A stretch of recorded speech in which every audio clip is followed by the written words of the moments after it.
Welcome back, ladies and gentlemen, to another episode of Let's Play Dark Cloud. I hope you've been enjoying the series so far. In the last episode, we got a bunch of dialogue, lore, and event quests out of the way, and in this episode, we're going to be focusing on 100%ing Muska Racka by replacing all of the buildings. I've already done the courtesy of ripping all the buildings out, but from a YouTube user known as Dog Eyes, who has been extremely helpful during this playthrough, with a lot of really great tidbits and bits of information on how to get certain items in the game or what to focus on as we go through the weapon creation. I just want to give you a shout out because thank you so much for all the assistance. Of course, thank you everyone else for all the help as well throughout the series. But there is a character infamously known as Jabubu, and we have an item for him known as Foundation. And the only way to give it to him is if he's inside his house. So what we're going to do is we're going to go config assembly. We're going to go hunt down his house, and apparently if you place him right next to the entrance that we just entered from Sun and Moon Temple, there's a very, very good chance that instead of him wandering out in the middle of nowhere, he may possibly decide to go inside. Of course, he's outside right now, but perhaps if we leave and come back, we can potentially shove him back in there. Now, I'm not too sure if we have to, like, pick him up, throw him back down, pick him up, throw him back down until it happens, but we're going to give it a shot. And hopefully, for enough shenanigans, we can get him to oblige. God damn it, Jabubu. I hate you. So I'm going to pause it right now and see if we can figure it out. I think we also have to reload the game as well. It might help, too. Alright, through going back and forth between the Sun and Moon Temple entrance and this area, it appears that he might perhaps be inside his house. Oh my god, he is. Okay. Is there an item in this world that increases one's beauty, I wonder? I have something like that. What? What is it? And then we'll just go ahead and select the item he desires, which is the Foundation. New from East Terra. Applying it on face makes you pretty. We got this over in Queens. Oh, this is... It sure is amazing. So this is the famed Foundation. I'll take it. Thank you.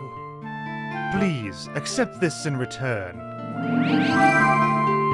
And now we have a clay doll, which I believe plays a role in the next town that we go into. But now we don't have to worry about this quest potentially glitching out. It's a rumor that it glitches out if we continue on and finish the town and move on to the next town, and apparently whatever we do could potentially lock it out. Apparently that's just a myth. Potentially you can do this after that, so if you try this after you've done this and say you messed up, you didn't get the Foundation, please let me know. I would be very happy to find out.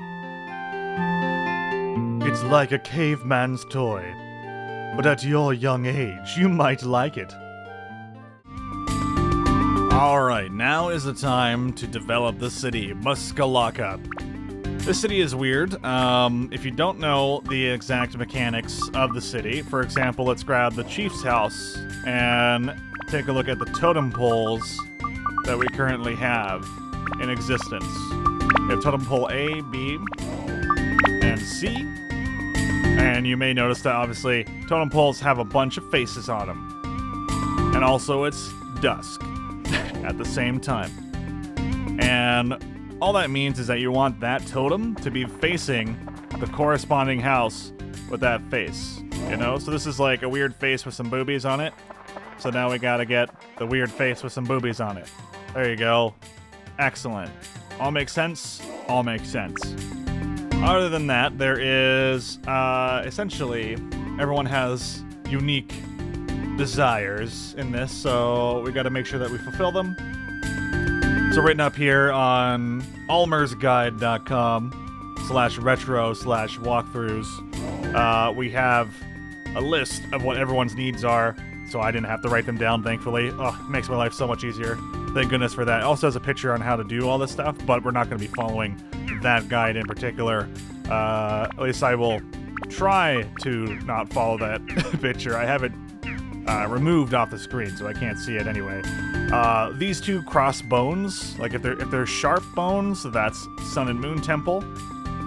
And then if you see these like stacked boulders that look like they're gonna kill anyone that walk through it, that is to leave the area. And of course we have this random ass house just chilling, with no one living inside at the moment. Okay, so first things first, let's get the layout, like the center area of the map sorted out. Jeez, I cannot speak English today. Yeah, so we're just gonna figure this out. I want the central zone to be looking rather nice with the oasis in the center. I do like the oasis in the center, so let's see. We have 1, 2, 3, 4, 5, 6, 7, 8, 9, 10, 9. Okay, great. So now we can go across, what, 4? 1, 2, 3, 4. And then if we go back across, 1, 2, 3, 4, 5, 6, 7, 8, 9, 10. All right, we'll go 5. 1, 2, 3, 4, 5. Smack dab right in the middle, about as middle as you can get. You can really go over one left or one right because of it not being, you know, fully... I think it's 10 by 10, but this actual oasis might be like 4 by 5 or some garbage, or in 3 by 2. I don't know what the exact thing would be, but regardless, we'll try and sort it out. So of course we're going to need to deal with the fact that the village chief is going to be nearby the bones, so we're going to need the chief's house next to Sun and Moon Temple, and we want the proper facing looking right at it. So right now, if actually we go to the diorama analysis, you'll see that it's correct. It's at 11%, but we want to make sure we can put some road in there. And this is about backed up as far as it can go into the Sun and Moon Temple. And yeah, I want to see what is the limitations here. Can we go diorama analysis? So if it's just clipping, are we good? We are good. Okay, that's really good convenience right there. Because we want to be able to mess with stuff.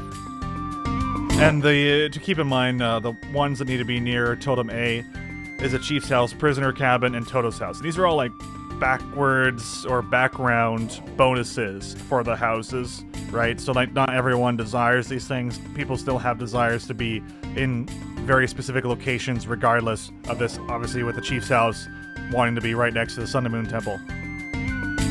Anyway, Jabubu's house, all he wants to be is correctly placed near Pole C. Fantastic. So we don't really know what we want to do with Pole C just yet. I believe Pole C is only 2 totems. I don't know which one he needs, so let's go drag his house out of the slums. That was Pole C, right? Perfect, okay. And then if we look here, yeah, it's the weird head on the bottom. Oh, he has a little hat, that's why. If you look there, he has a little hat. Or an urn for a hat. Fantastic. There we go. And I can't really do anything too crazy here, unfortunately.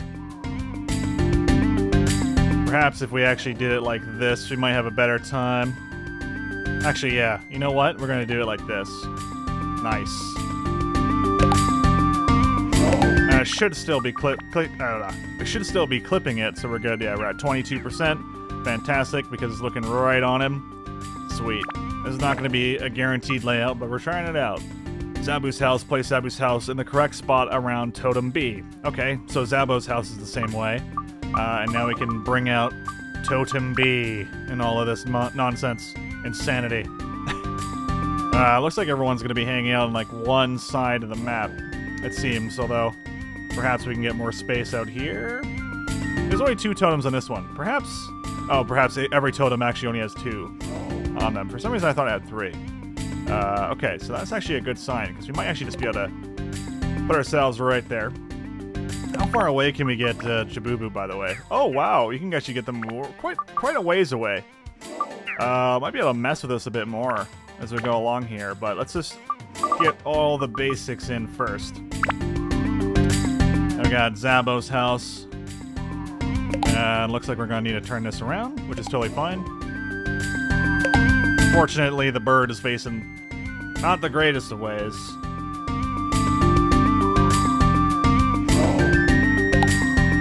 For now, we'll do this. It's not the most beautiful looking town just yet. But we'll get there, damn it. We'll get there. Next up is this 3 sisters' house. Place their house around the oasis and also place it on the correct totem for B. Sounds good to me. Which one is B? This one? Okay. Which is great, because it's already technically facing that area. This over here. Bada bing, bada boom, baby. Oh, I should probably remove this real quick, though. Alright, we're at 22%. Oh, yep, nope, never mind. It is a triple. It is a triple. We need the bird. We need the bird facing them. Unfortunate. Unfortunate, to say the least. Oh my gosh. This does make it quite a bit harder, doesn't it? Because you want it to look nice, but at the same time, it does kind of break all the elements. But the nice thing is, like, these things can beam across the freaking map, apparently, and still give you a positive. So yeah, if we go georam analysis, 33%. Now we gotta go back to Zabu's house. His was the one with the pink hat. Oh gosh. He's not gonna be happy. There we go. Maybe perhaps now he can be happy. Nice. We should be able to sneak this one in then.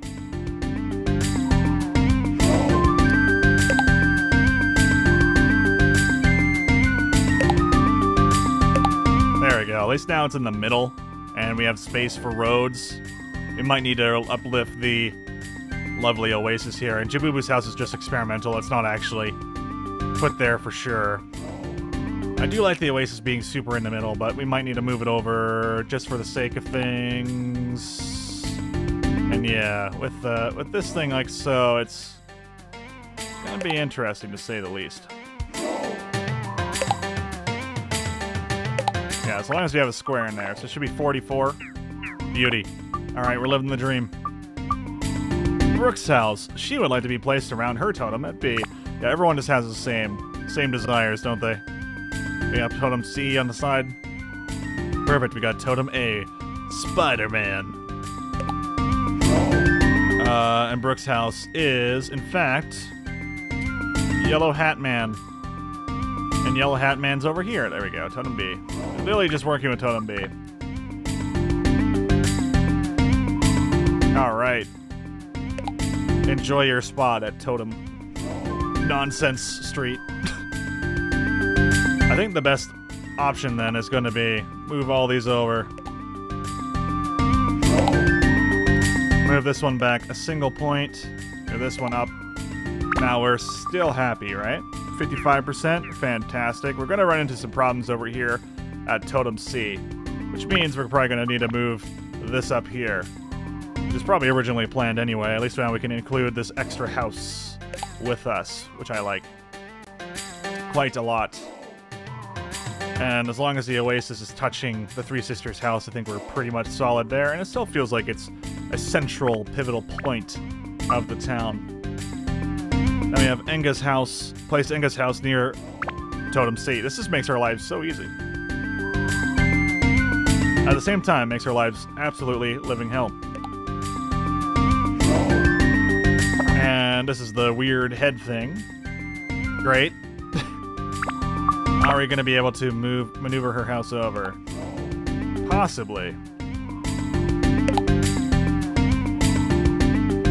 Through extreme challenge, we may be able to do so.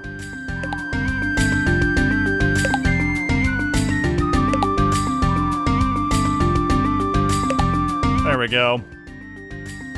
As long as I can get a road in there. As long as I can get a road in there, I'm pretty happy. Yeah, we're at 66%. Sweet, we're making it. We're making it there. And we have, hopefully space, possibly, for another house. Prisoner's cabin. He would like to see the sun rise each morning, so face him east. Uh-oh. For one, I don't know which way east is right now. But also, he would like to have the totem facing, or he would like to be facing the totem. Oh, he wants a spider totem, okay. I will face him this way and we'll test it out. Oh my god, it was the first try. Perfect. Okay, wait. Wasn't there a treasure chest just hanging out right there? I swear to god, I saw it. Guys, I want free loot. Toto's house. Near Totem A, alright. Well, bad news about Toto's house. We might need to move some things around. Actually, probably not the end of the world. Perhaps. This is the last house on our list of houses. Excellent. We're at 88%. Not everyone is perfectly happy. I wonder why.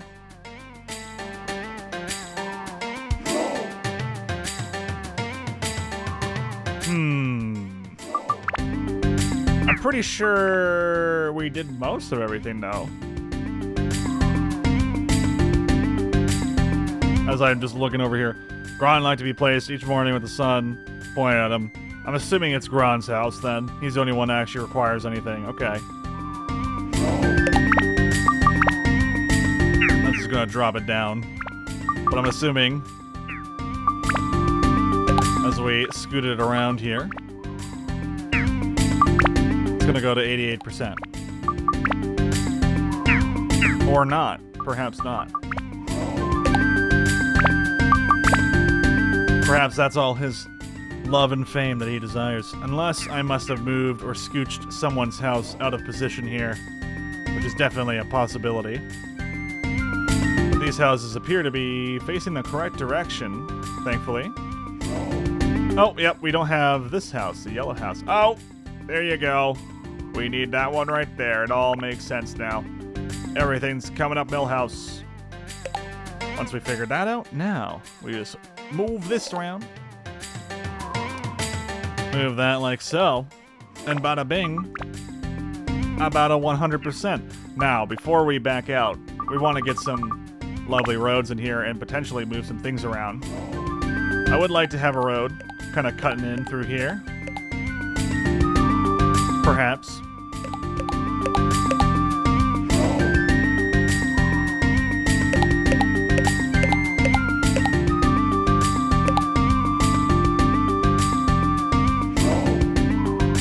And mayhap we will be able to maneuver accordingly. Yeah, because you should still be 100%. Yeah, there we go. Now we can have a road cutting through and attaching the village together.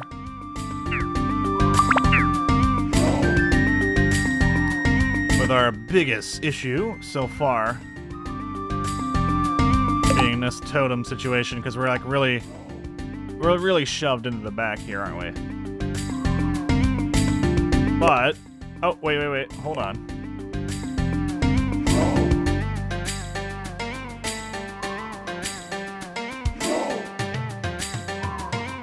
Darn, this spot right here, this spot for the oasis is eaten into what we want. Because if we can move this over, we can actually make it look a little bit nicer. Because the prisoner cabin just goes straight into the totem. Like, doesn't look particularly right, does it? So I think if we rip out these roads here, we could have a bit of a better time overall. Maybe. I don't know. Does it matter as much? Probably not.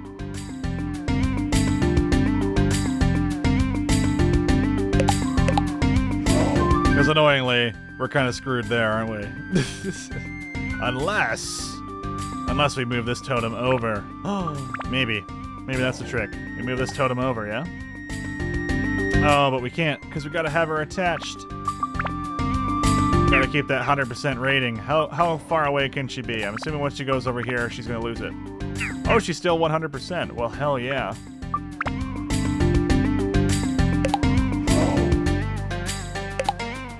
There you go. Bring these guys into the rear. In the rear with the gear, if you will.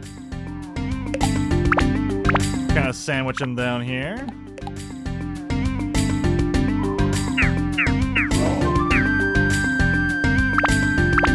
I mean, that house feels long forgotten, let's be real. Aw, shit. He says as he messes up immediately.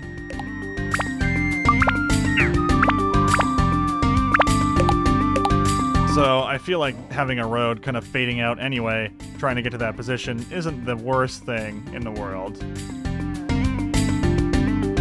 And perhaps if we change some things around over here, like so, and get ourselves some extra road to play with.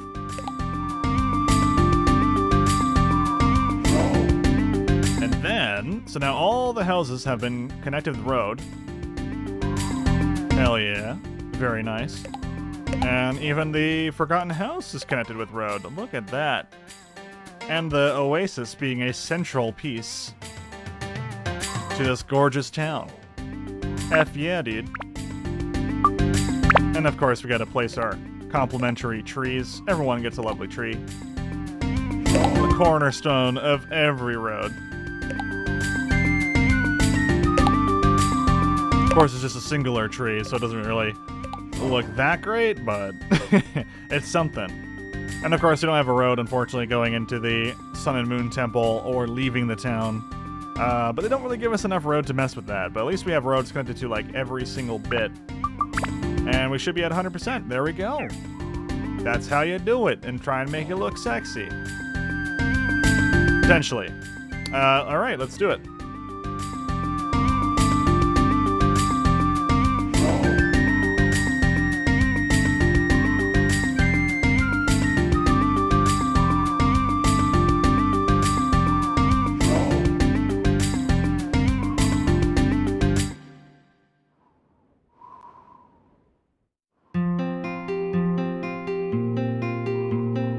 You did very well. The villagers are telling me to give you guys a reward.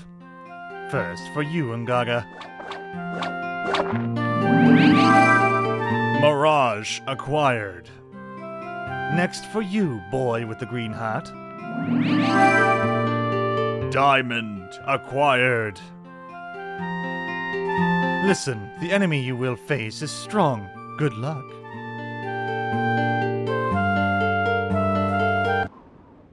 Alright, sweet. So the reward we got is for Ungaga, and of course a diamond is a diamond, and those things are god tier.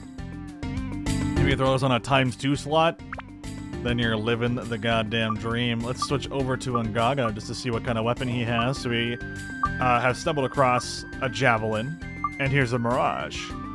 An item that we get for completing the village.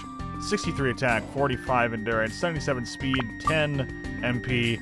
Not the greatest of weapons, but damn, it is still strong and with tons of fire damage and a pretty hefty amount of anti-dinosaur, beast, undead, anti-sky, anti-sea, and anti-metal. There you go! And in the next episode, we are going to go ahead and take on the final boss of the Sun and Moon Temple, as we have finally claimed all the items we so desire. And yeah, it's actually looking like a pretty awesome oasis. I don't mind it too much. This looks great, actually. I love the heat wave and everything, kind of distorting everything. And of course, the Sun and Moon Temple in the distance. And people are going to be using our roads, which is awesome. I love that the AI is programmed to use your roads, and because everything's interconnected, everyone is using them and having a good time. And hopefully going to be checking out the oasis, which of course has lovely fish inside.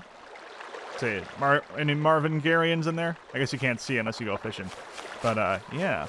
Thank you so much for watching. Hopefully this has been helpful if you've been having troubles trying to 100% this village in particular. And I will see you guys in the next video. Take it easy.